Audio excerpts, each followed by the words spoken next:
మనోడు మంచి పదవిలో ఉంటే చాలు అక్రమ దందాలకు ఆయన సహకారం ఉన్నా లేకున్నా నేమ్తోనే దందా నడపొచ్చు. ఇదే స్ట్రాటజీని ఫాలో అయ్యారట ఓ మంత్రి గారి బావమరిది. తన బావ అమాత్య పదవిని అధికారాన్ని అడ్డం పెట్టుకొని పెద్ద భూదందాకే తెరలేపారట. బావున్నాడుగా అన్ని ఆయనే చూసుకుంటాడులే అనుకున్నాడో ఏమో కానీ ఏకంగా 100 ఎకరాల భూములను కాజేసే కుట్రకు స్కెచ్ వేశాడట. ఇంతకు ఎవరా మంత్రి బావమరిది? ఆ భూదందా జరిగింది ఎక్కడ?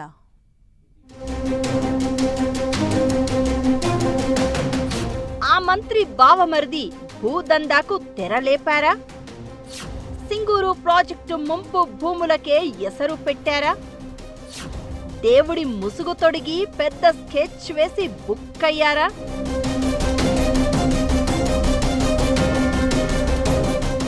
ప్రభుత్వ భూములకే కాదు, ప్రాజెక్టుల ముంపు భూములను వదలడం లేదు అక్రమార్కులు. సింగూరు ప్రాజెక్టు ముంపు భూములపై ఓ మంత్రి బంధువు కన్ను పడింది. సంగారెడ్డి జిల్లా పుల్కల్ మండలంలో సింగూరు ప్రాజెక్టు ఉంది. ప్రాజెక్టు నిర్మాణ సమయంలో పుల్కల్, వట్పల్లి మండలాల్లోని రైతులకు చెందిన 100 ఎకరాల పట్టా అసైన్డ్ భూములు సింగూరు జలాల్లో మునిగిపోయాయి. వారికి ప్రభుత్వం పరిహారం చెల్లించింది. దీంతో ఆ భూములపై ఇప్పుడు ఆ రైతులకు ఎలాంటి హక్కులు లేవు. ఇటీవల సింగూరు ప్రాజెక్టు గోడలకు పగుళ్లు రావడంతో రిపేర్లు చేసేందుకు నీటిని ఖాళీ చేస్తున్నారు. మంజీరా జలాలను పూర్తిగా దిగువకు వదలడంతో గతంలో మునిగిన భూములు పైకి తేలుతున్నాయి. ఇలా వట్పల్లి మండలం ఖదీరాబాద్, సాయిపేట, పుల్కల్ మండలం మంతూరు గ్రామాల్లో ముంపు భూములు తేలాయి. దీనిని ఆసరా చేసుకుని అధికార బలంతో 100 ఎకరాల ముంపు భూముల కబ్జాకు స్కెచ్ వేశాడట ఓ మంత్రి బావమరిది. అధికార పార్టీ నాయకుడు కావడంతో అధికారులు వారికే వంత పాడేశారట.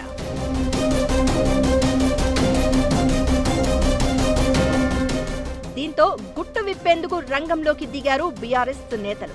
ఆందోళ్ మాజీ ఎమ్మెల్యే చంటి క్రాంతి కిరణ్ ఆధ్వర్యంలో భూములను పరిశీలించి నిజాలు నిగ్గు తేల్చారు. ఆ భూ వివరాలన్నీ మీడియా ముందుకు తెచ్చారు. స్వయంగా సంగారెడ్డి కలెక్టర్ ప్రతీక్ జైన్ను కలిసి మంత్రి బామ్మర్ది భూ ఆక్రమణలపై సమగ్ర విచారణ చేయాలని కోరారు. ఖదీరాబాద్ గ్రామ పరిధిలోని సర్వే నెంబర్లు 420, 422, 444/2లలో దశాబ్దాలుగా ఉన్న కొరివికుంట, నల్లకుంటలను ఆ మంత్రి బామ్మర్ది అనుచరులు భారీ యంత్రాలతో ధ్వంసం చేశారని, కుంట కట్టలనే కాకుండా తూముల ఆనవాళ్లు లేకుండా చెరిపేశారని కలెక్టర్కు ఫిర్యాదు చేశారు. పొలం అనే పేరుతో ఇప్పటికే ఆ ప్రాంతంలో 70 ఎకరాల భూమి కలిగిన ఆ మంత్రి బావమరిది తన ఫామ్ హౌస్ కు ఆనుకుని ఉన్న చిన్న, సన్నకారు, పేద రైతుల భూములను కూడా కబ్జా పెట్టాడు అనేది ఆ ప్రాంతంలో జరుగుతున్న చర్చ.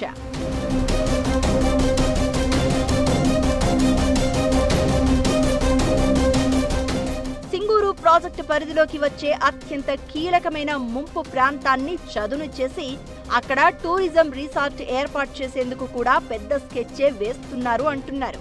ఈ కబ్జా చేసిన భూమిని చట్టబద్ధం చేసుకోవడం కోసం ప్రాజెక్టు లోపల గుడి ఉందనే సరికొత్త వాదనను తెరపైకి తెచ్చారని, ఇదెక్కడి న్యాయమంటూ బీఆర్ఎస్ పోరుబాట పట్టింది. చట్ట ప్రకారం నదీ పరివాహక ప్రాంతాల్లో FTL పరిధిలో ఎలాంటి ఆక్రమణలు చేయడమైనా నేరం. అయినా అధికార అండతో మంత్రి బావమరిది రెచ్చిపోతున్నారని స్థానికులు ఆరోపిస్తున్నారు. అంతేకాదు, ఏకంగా విద్యుత్ శాఖ అధికారులకు ఎలాంటి ముందస్తు సమాచారం లేకుండా, కనీస అనుమతులు కూడా తీసుకోకుండా ఏకంగా కిలోమీటరు దూరం వరకు అక్రమంగా విద్యుత్ లైన్లను ఏర్పాటు చేసుకోవడం కూడా అధికార దుర్వినియోగానికి నిదర్శనం అంటున్నారు. కలెక్టర్ ఆదేశంతో కదిలిన యంత్రాంగం చదును చేసిన ప్రాంతాన్ని పరిశీలించారు.